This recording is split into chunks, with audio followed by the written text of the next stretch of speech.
Hello, welcome to Trusted Academy.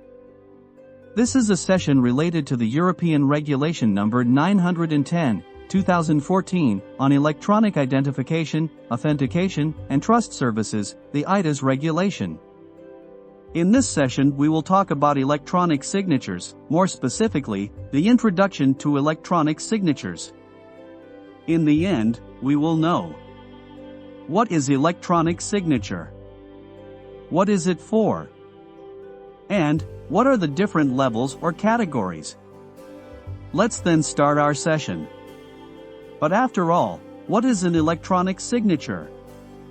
The eIDAS regulation defines electronic signature as data in electronic form which is attached to, or logically associated with other data in electronic form, and which is used by the signatory to sign. Signatory, in turn, is defined in the regulation as a natural person who creates an electronic signature. Returning to the definition, in practice, it means that it is a set of data which make it possible to identify the subscriber. These data will be logically linked to the electronic document that is intended to be signed. This link, usually, is included in the document itself. It is essential to note that in electronic signatures, the signatory is always a natural person. When the signatory is an organization, we are in the presence of another trust service, the electronic seal. The electronic seal will be dealt with in detail at other sessions. Going back to signatures.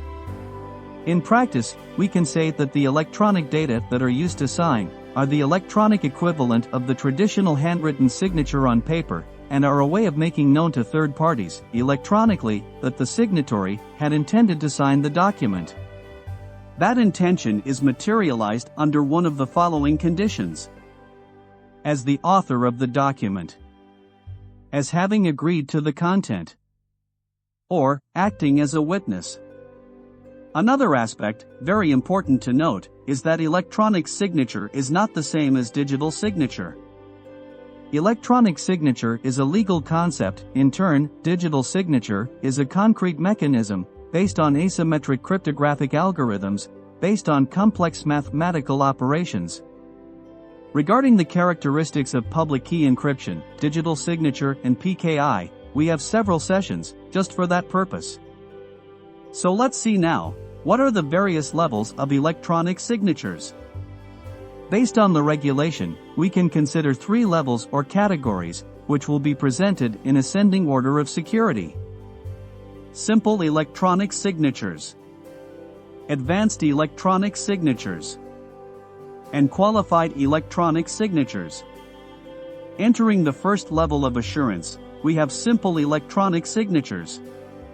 These signatures do not have any additional requirement, only have to comply with the general definition, that is, they must only have the ability to identify the hypothetical signatory of the electronic document. Although these signatures do not give any guarantee, it cannot be previously denied either that the true subscriber is actually the one that appears in the electronic document. These are examples of simple electronic signatures. Write the name in an email message. Another example may be the insertion of a scanned image of the handwritten signature in an electronic document. In these examples, we get the idea of who may have been the signatory. It would have been hypothetically John George. However, it is important to note that in a signature of this level, there is no guarantee that the signatory was effectively John George, since forging or falsifying a signature of this level is not a complex task. At the next level, we have advanced electronic signatures. Article 26 of the regulation defines the requirements for advanced electronic signature. These requirements are as follows. It is uniquely linked to the signatory. It is capable of identifying the signatory. It is created using electronic signature creation data that the signatory can, with a high level of confidence, use under his sole control, and it is linked to the data signed therewith in such a way that any subsequent change in the data is detectable.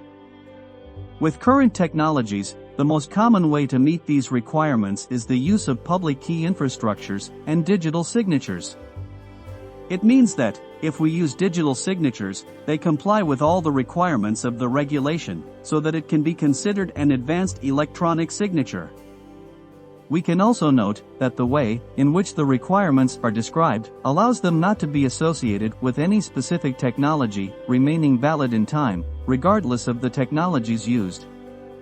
We will not detail in this session the advanced electronic signature, since the next session will only be for that purpose, where each of the requirements will be broken down in light of asymmetric cryptography and public key infrastructures. By continuing, at the highest level of guarantee, we have qualified electronic signature. The regulation defines qualified electronic signature as an advanced electronic signature that is created by a qualified electronic signature creation device, and which is based on a qualified certificate for electronic signatures. In practice, as we can see from the definition, it is an advanced electronic signature with additional requirements.